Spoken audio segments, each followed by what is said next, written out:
Xbox is really killing it with all these new game announcements. So after the January showcase, now they are getting ready for another one next week. Yes, you heard that right. There's going to be a new Xbox showcase next week, Monday. Let's look into it.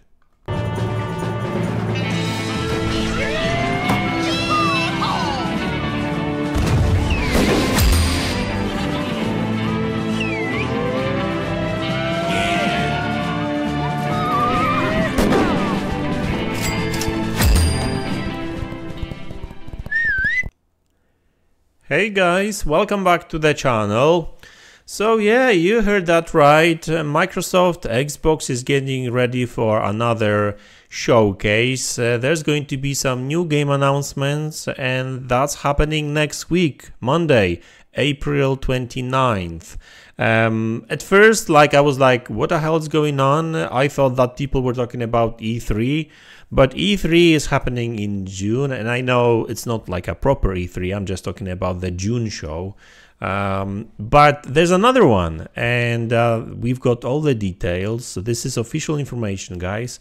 This is from the official Xbox blog post. So they say here, last year you got a first-hand look at Karateka, Axiom Verge 2, Sea of Stars, and many other incredible games during the first IGN and ID at Xbox digital showcase. Today we are excited to announce that the show is returning on April 29th, 2024 with another batch of hotly anticipated indies for you to play across Xbox and PC.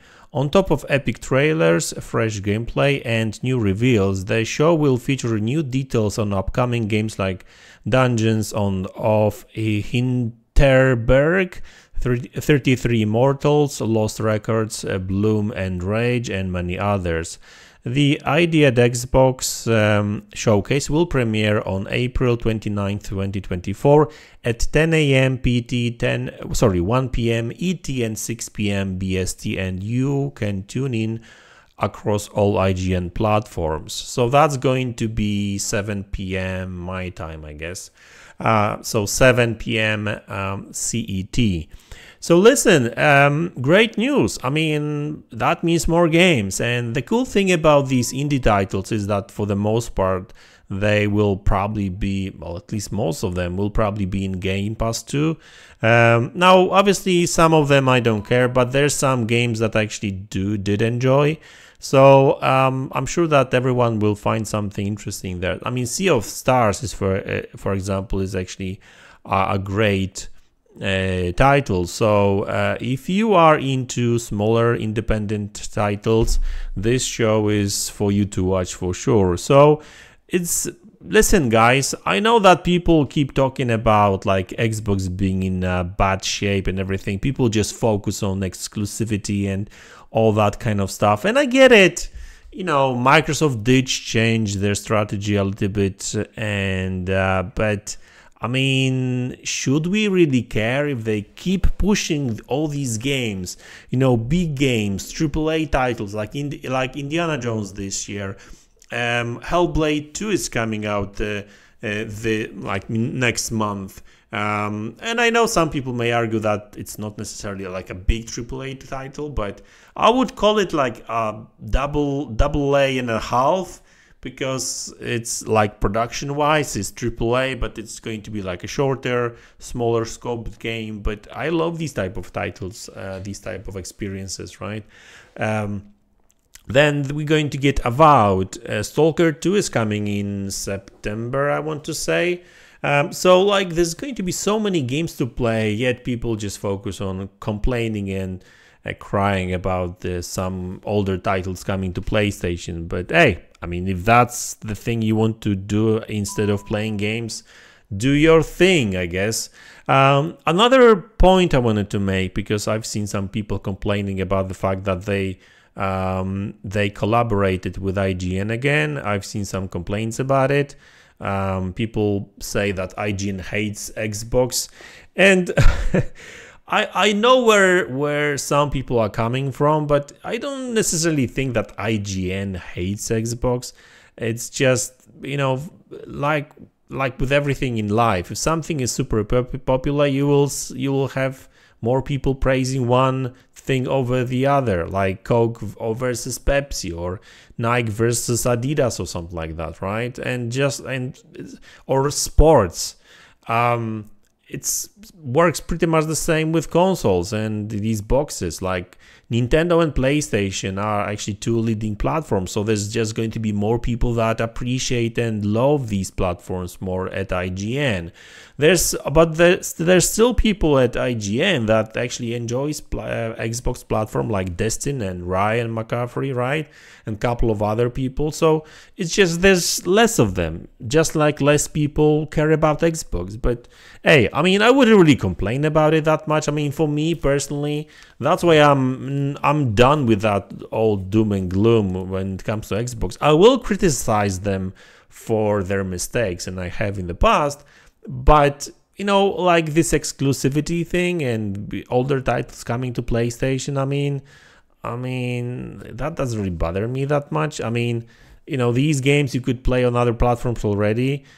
For example, Ori is on Nintendo. Minecraft and Minecraft Legends both are on Nintendo and PlayStation. Like, so it's nothing really new, and I get it.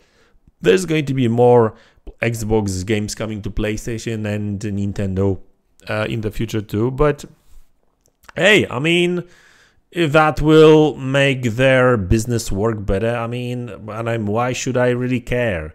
As long as they deliver the platform, as long as they deliver, you know, future consoles. I actually do enjoy consoles, despite the fact that I play a lot on PC too. I don't know, there's something about consoles that I still like. You know, simplicity, I guess. And yeah, and then, you know, Game Pass. Like, Game Pass is just killing it. And on that subject, for example, these games, you know, most of these games, ID at Xbox, probably going to be available in Game Pass. You know, some day one, some games later. So, but with ID at Xbox, usually they tend to put them on Game Pass, so makes sense, because everything kind of revolves around Game Pass these days when it comes to Xbox. So listen, I'm super happy about it.